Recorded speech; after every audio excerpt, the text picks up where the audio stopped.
A scene that was hard to imagine even a few days ago. An Ethiopian Prime Minister locked in the embrace of an Eritrean leader on Eritrean soil. The two countries haven't had diplomatic relations in 20 years.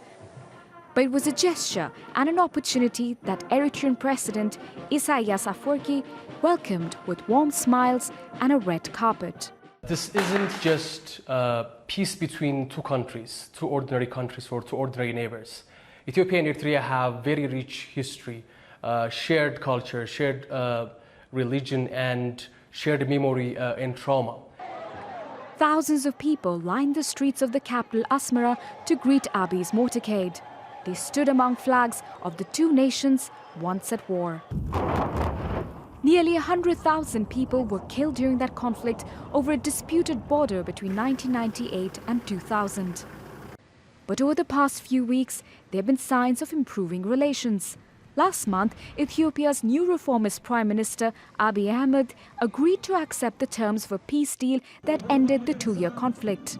It was his biggest and most controversial decision yet since coming to power earlier this year. There are a number of disputed territories along the border, and territories will move in both directions to Eritrea and Ethiopia. And there are going to be communities that are likely to resist finding themselves transferred to another national jurisdiction or divided by the new border. So the implementation is something that's going to have to be handled very carefully. The dispute has taken a toll on both sides of the border.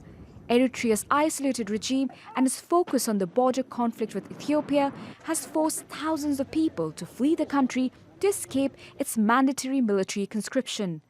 Abiy, meanwhile, wants to put landlocked Ethiopia back on track as one of Africa's fastest-growing economies with access to Eritrea's ports. But for many, it's a symbolic coming together of the bitter foes that have raised hopes for peace in the Horn of Africa. Priyanka Gupta, Al Jazeera.